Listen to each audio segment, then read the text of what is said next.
शिवसेना कार्यकर्ता संवाद मेळावा या कार्यक्रमापासून उपस्थित खास करून या कार्यक्रमासाठी उपस्थित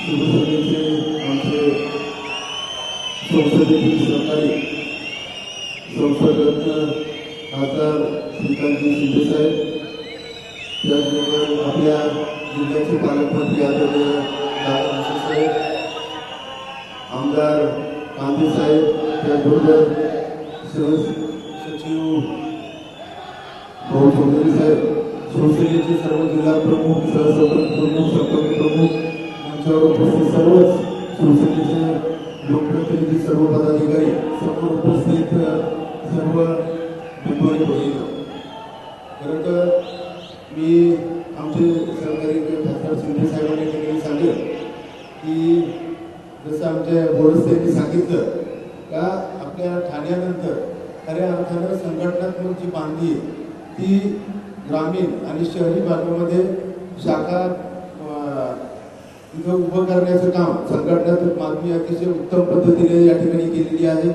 आपण देखील गेली 10 वर्षापासून या नाशिक लोकसभेचं नेतृत्व करतोय आणि हे करत असताना अनेक विकास कामं आपण या नाशिक लोकसभेसाठी केली. त्यामध्ये विशेषतः मी जास्त त्याचं माहिती थोडक्यात आपल्याला सर्वांना दिलेलीच अहवालाच्या माध्यमातून दिलेलीच आहे.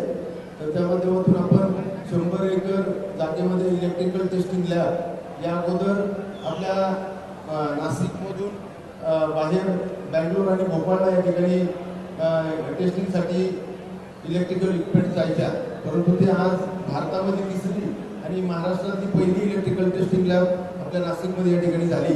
निश्चितच त्या माध्यमातून अनेक इलेक्ट्रिकल कंपन्या या ठिकाणी विस्थापित होतील आणि इलेक्ट्रिकल हब तयार होऊन एक रोजगार निर्मिती या ठिकाणी आपल्या युवकांना या ठिकाणी मिळेल. त्यानंतर आपण व्हील रिपेअरचा कारखाना 1983 साली रेल्वे ट्रॅक्शन मशीन या ठिकाणी जवळजवळ तत्कालीन मंत्री आपले मधुकर गणवते साहेब त्यांनी 250 एकर जागा आरक्षित केली होती. या ठिकाणी इंजिन बनवण्याचं काम आणि 10 ते 12 हजार रोजगार या ठिकाणी निर्माण होईल अशा पद्धतीचं त्यांचं नियोजन होतं. परंतु त्या वेळेस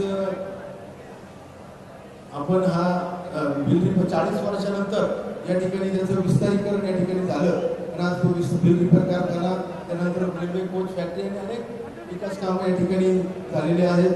मी आपल्या डॉक्टर आपल्या माध्यमातून एकच आपल्या सर्वांना या ठिकाणी विनंती करेल की आपल्या राज्याचे मुख्यमंत्री निश्चितच शिंदे साहेबांनी एक सर्वसामान्य माणूस हा केंद्रबिंदू ठेवून लोकाभिमुख निर्णय या ठिकाणी घेतलेले आहेत आणि जे जे निर्णय घेतले आम्ही सातत्यानं पुढल्या बैठकीच्या माध्यमातून जनतेपर्यंत पोहोचवण्याचं काम करतोय. त्याचबरोबर आपल्या देशाचे पंतप्रधान एक कणखर असं नेतृत्व आपल्या देशाला त्या ठिकाणी लाभलंय. देशाचा सन्मान आपला वाढतो इतर देशांच्या तुलनेमध्ये.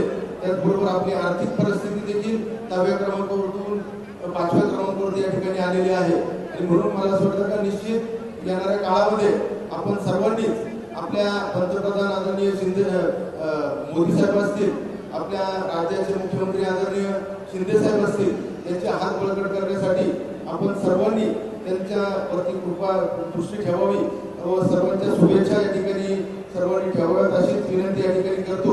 त्याचबरोबर डॉक्टर आमची नाशिकची भूमी ही प्रभू रामचंद्राच्या पदस्पर्शाने पावन झालेली भूमी म्हणून ओळखली जाते आणि म्हणून प्रभू रामचंद्राचा धनुष्यबाण हा पण आपण लक्षात ठेवून मुख्यमंत्री साहेबांना सांगून नाशिकसाठी पुन्हा ही जागा धनुष्यबाणाकडे आणि शिवसेनेकडे राहील अशी विनंती या ठिकाणी करतो आणि सांगतो. धन्यवाद. जय हिंद, जय भारत. एबीपी माझा, उघडा डोळे बघा नीट.